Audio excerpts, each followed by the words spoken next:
اعمال کا دار و مدار ان کے اختتام سے ہے۔ کوئی بھی عمل، نیکی کا کام، عبادت آپ کر رہے ہیں، اس کی انتہا، اس کا انجام، اس کا اختتام کیسا ہو رہا ہے۔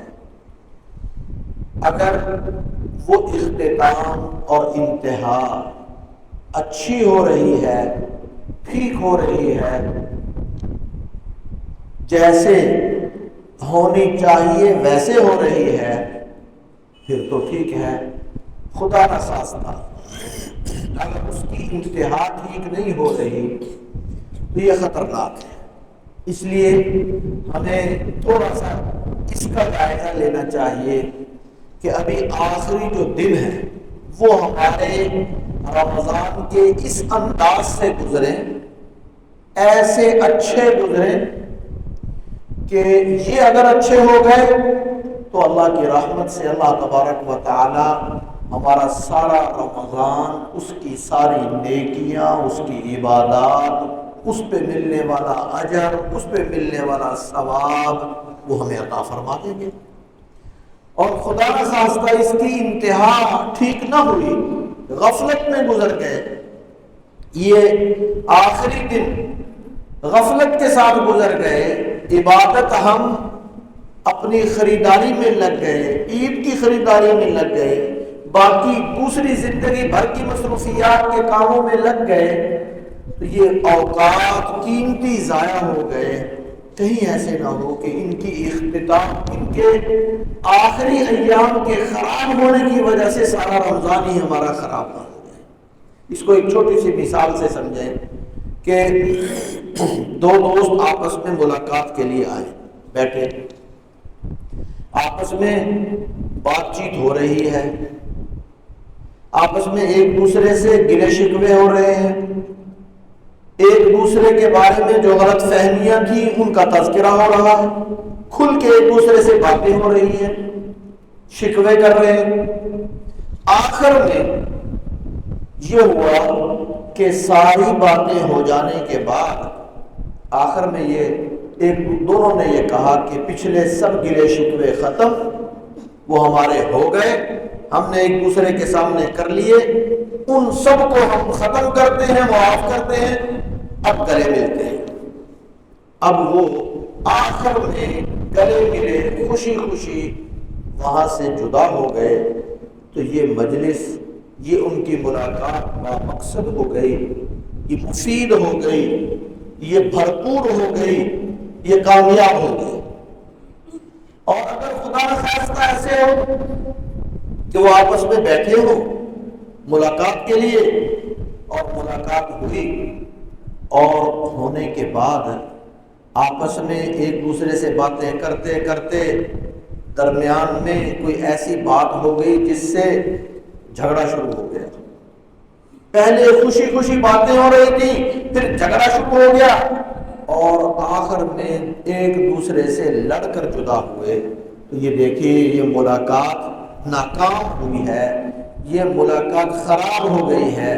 بالکل اسی طرح ان کا اختتام ٹھیک ہے تو ملاقات کامیاب ہے، اور ان کا آپس میں آخری ملاقات کا حصہ خراب ہو گیا، ملاقات ناکام ہو گئی۔ بالکل اسی طرح عبادت کا آخری حصہ اگر وہ ٹھیک ہے، اچھے انداز سے ہے، بھرپور طریقے سے ہے، بامقصد ہے، تو وہ ساری کی ساری عبادت اللہ تبارک و تعالیٰ اپنی رحمت سے قبول فرماتے ہیں۔ اب اس کا مقصد ہم نے شروع میں یہ عرض کیا تھا، روزے کا مقصد ہے تقویٰ پیدا کرنا، میرے اندر، آپ کے اندر، ہماری زندگی میں تقویٰ آ جائے۔ تقویٰ یہ ہے کہ اللہ سے ڈر کے ہم نیکیاں کرنے لگ جائیں، اللہ سے ڈر کے گناہوں سے بچنے کی کوشش کرنی شروع کر دیں۔ جیسے روزے میں یہ مشق ہوتی ہے، صبح سے شام تک انسان کھانے سے پینے سے رکتا ہے، بار بار پیاس لگتی ہے، بھوک لگتی ہے، دل چاہتا ہے کھانے کو پھر بھی نہیں کھاتا، پیاس لگتی ہے، پینے کو دل چاہتا ہے پھر بھی نہیں پیتا، صرف اس لیے نہیں پیتا کہ میرے اللہ نے مجھے منع کیا ہے. یہ ایک مشق ہے تسلسل کے ساتھ، پورا مہینہ یہ مشق کر رہا ہے. تو یہی مشق ہم نے زندگی کے باقی کاموں میں کرنا تھی کہ کہیں کسی جگہ گناہ کرنے کو دل چاہ رہا ہے. ہم نے شروع میں عرض کیا تھا پہلے جمعے میں کہ ہمارا دل چاہ رہا ہے کسی کی غیبت کرنے کو، آپس میں ایسی باتیں کرنے کو دل چاہ رہا ہے، کسی کو گالی دینے کو دل چاہ رہا ہے، کسی سے ناراضگی کی وجہ سے دل کا ابال نکالنے کے لیے غلط باتیں کہنے کو دل چاہ رہا ہے، لیکن نہیں کرنا. کیوں؟ اس لیے کہ اللہ نے منع کیا ہے. اور روزے کی کیفیت یہ ہے کہ ہم کھانے پینے میں اللہ کے منع کرنے سے رک رہے ہیں، ایسے ہی زندگی کے باقی کاموں میں جتنے گناہ ہیں ان گناہوں سے رکنے کی کوشش کرنی ہے. اسی طرح آنکھ کسی غلط طرف نہ اٹھے، وہ بد نظری نہ ہو جائے کسی غلط جگہ میں جہاں سے اللہ اور اس کے رسول نے مجھے اور آپ کو منع کیا ہے. کانوں سے ہم ایسی بات نہ سن لیں جن کو اللہ نے منع فرمایا ہے. ان سے اپنے کانوں کو بھی بچانا ہے، اپنی آنکھوں کو بھی بچانا ہے، اپنی زبان کو بھی بچانا ہے، اور حرام سے بھی اپنے جسم کو بچانا ہے. تو یہ کوشش کرنی ہے. یہ ہم رمضان کے شروع سے ہم نے عرض کیا تھا کہ یہ ہم سب نے مل کے کرنی ہے. اور اب یہ اس کا جائزہ لینا ہے کہ وہ کتنی کا ہمارے اندر پیدا ہوئی ہے. اگر پیدا ہو گئی ہے اس پہ اللہ کا شکر ادا کریں. جتنی بھی پیدا ہو گئی ہے اس پہ اللہ کا شکر ادا کریں کہ یا اللہ آپ نے فضل فرمایا، یہ تقویٰ، یہ دولت آپ نے ہمارے اندر پیدا فرما دی ہے. کسی درجے میں بھی پیدا ہو گئی ہے، تھوڑی سی ہے، اس سے اوپر والا درجہ ہے، اس سے اوپر والا درجات بھی عرض کیے تھے کہ ان میں کسی درجے کے اعتبار سے ہمارے اندر یہ دولت اگر مل گئی تو یہ بہت قیمتی ہے.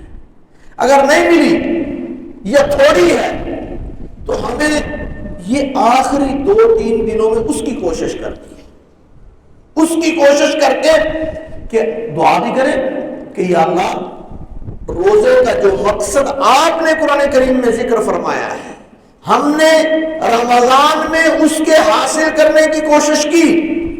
اپنی کوشش کے مطابق جتنی ہو سکی، تھوڑی ہوئی زیادہ ہوئی، جتنی ہو سکی یا اللہ ہم نے کوشش کی. یا اللہ جتنی ہمیں ہو گئی ہے، کوشش ہو گئی ہے، اس میں اضافہ فرما. اور یہ جو 2 دن گزارنے ہیں، 3 دن گزارنے ہیں، یہ اس انداز سے گزار لیں کہ ہمارے اندر یہ تقویٰ پیدا ہو جائے. پہلے جتنا ہے اس سے بڑھ جائے. پہلے جتنا حاصل ہوا ہے رمضان کے ان دنوں میں، آخری 2-3 دنوں میں مزید پیدا ہو جائے. اس کی کوشش کرنی ہے، اس کا جائزہ لینا ہے. یہ بہت مشکل نہیں ہے. بسا اوقات انسان سوچ لیتا ہے کہ کیسے یہ پیدا ہوگا.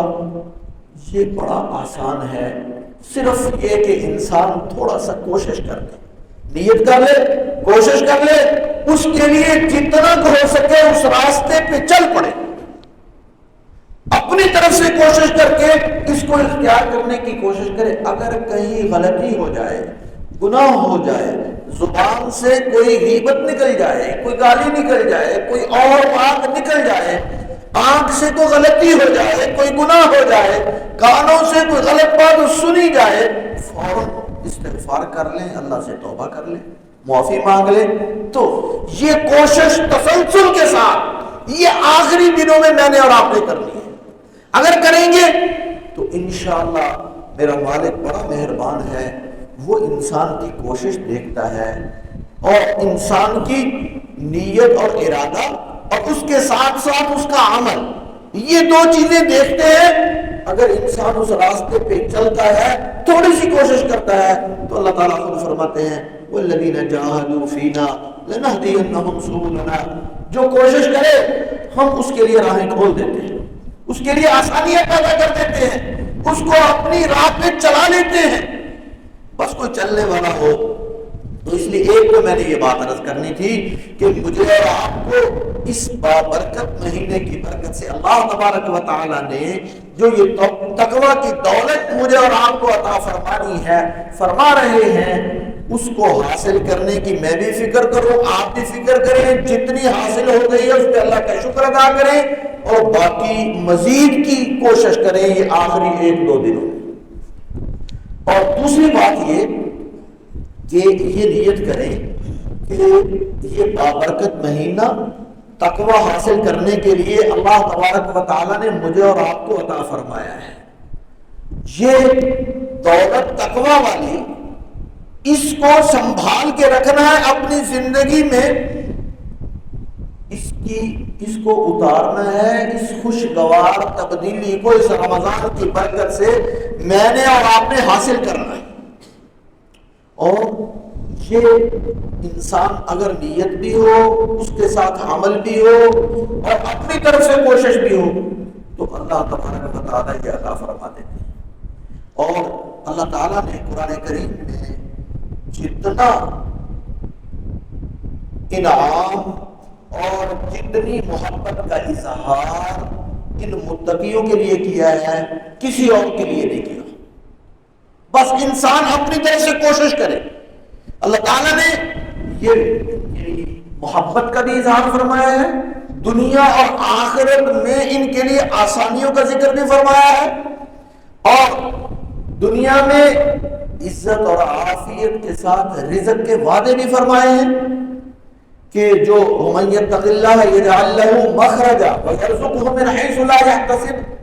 تو یہ تقویٰ بہت بڑی دولت ہے، اللہ کا بہت بڑا انعام ہے.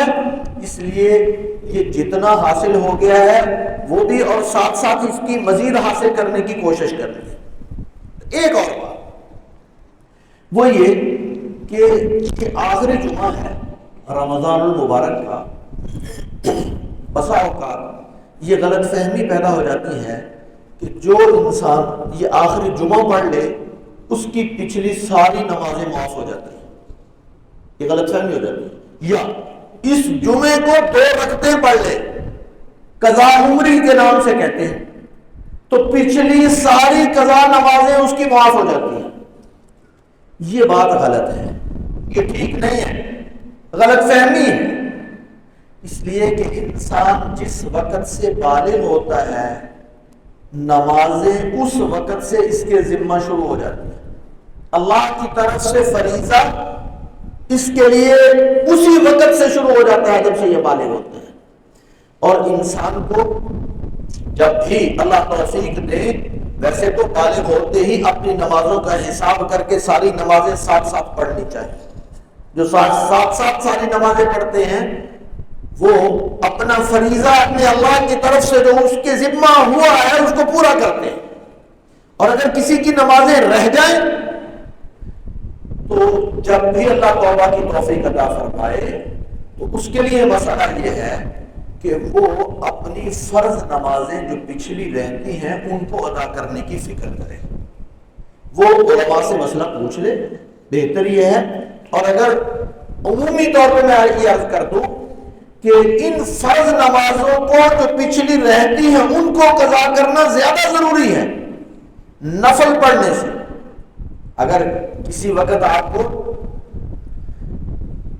طاق راتوں میں نفل پڑھنے کی توفیق مل جائے یا عام دنوں میں رمضان کی راتوں میں کسی وقت آپ کا دل چاہے نفل پڑھنے کے لیے، نفلوں کا ثواب بڑا ہے.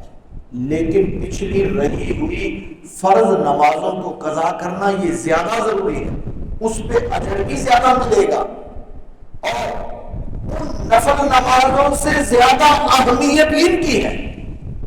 اس لیے ان کا حساب کر کے صرف فرض سنتیں اور نوافل نہیں، وتر بھی اور فرض نمازیں بھی، یہ اپنی زندگی کا حساب کر کے پڑھنی شروع کر دینی چاہیے. نیت یہ کرے کہ باقی زندگی کتنی ہے اس میں کوشش کرتا ہوں پچھلی نمازوں کا کتنے سالوں کی نمازیں رہتی ہیں اندازہ لگا لے، وہ کر کے پڑھنی شروع کر دے. اللہ مہربان ہے، وہ اگر انسان نیت کر کے یہ شروع کر دے تو وہ اپنا فضل فرما دیں گے۔ توبہ اصل یہی ہے کہ جو اپنی ذمہ داریاں ہیں پچھلی ان کو پورا کرے، اور 2 رکعت پڑھ لینے سے یا آخری جمعہ پڑھ لینے سے پچھلی قضا نمازیں وہ اپنے ذمہ سے ختم نہیں ہوگی، وہ اسی طرح باقی رہیں گی۔ اللہ نے جو فریضہ رکھا ہے وہ ذمہ میں بہرحال رہے گا۔